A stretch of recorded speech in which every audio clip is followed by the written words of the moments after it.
there was like, this boat's got a little bit of, this is an old, very old model boat, and it has a little bit like the trench art. It's kind of done out of pieces of string and nails and wire and bits of tin, and I really liked that.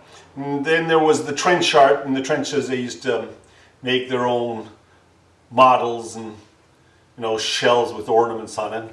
But then after that, it's what I call, you know, the house art, in the sense where people built model boats and they used matchsticks and pins and nails and everything that was in their house that was easy to use. So that's what I'm going to do here. I'm going to give it something like that style. It was just after the Second World War, a lot of people did this, and especially when they didn't have too much money.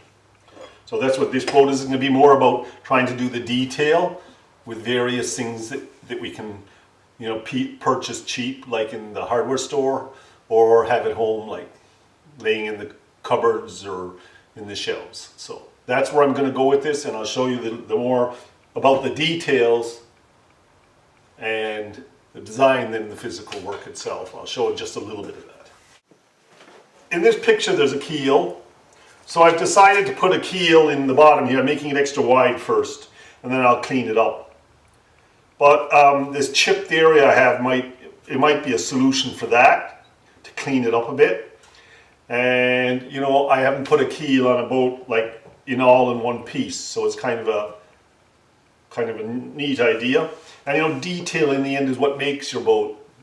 And you know, this video is more about the different things, details that you do on a boat, than it is about the actual physical work. So I'll show you a little bit of the physical work, but you know, at this stage you'll work it out. I'm going to be using a Dremmel here to grind this out. I'm just going to show you how I'm going to do this quickly with the Dremmel, with the blade here. Can you see that there? Got a round diamond blade in there. What I'm going to do is make the line, the two lines for the keel, a bit wider.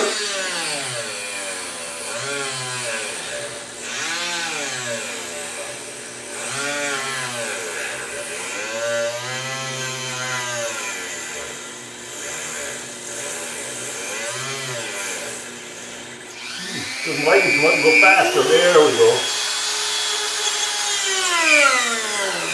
There's smoke. Go down to the shaft as deep as I can, I think.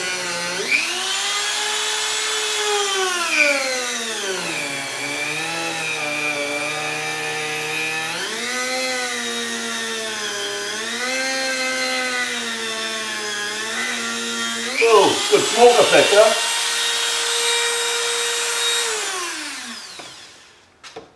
So I'm going to do that all the way along, chisel it out, and I'll have a keel standing here, and then I'm bringing and narrow it in afterwards. Because there was so much smoke when I was at high speed, I put a fan in front here.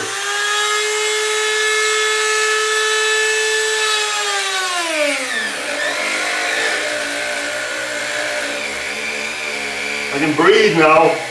You see the smoke flying away?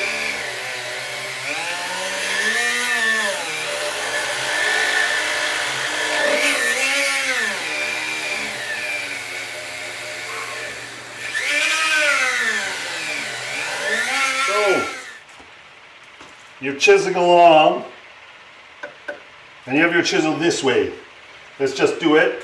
And what happens is it digs in, and even if you put it flat, it goes deeper and deeper.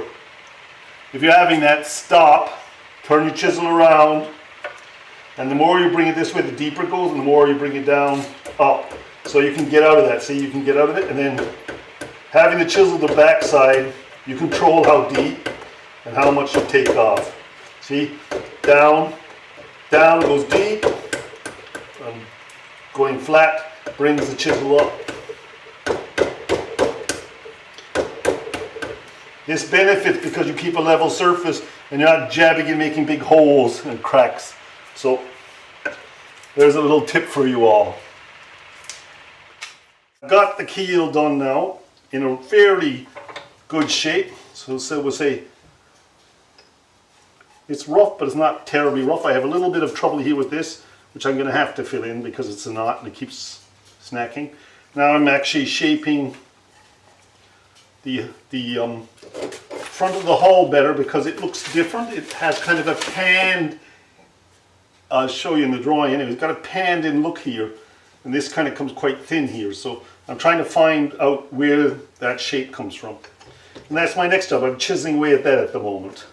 I want it to look like it has this withdrawn edge here with the keel, see? And it actually goes quite a ways up, nearly up to the cabin. So I'm working on that right now.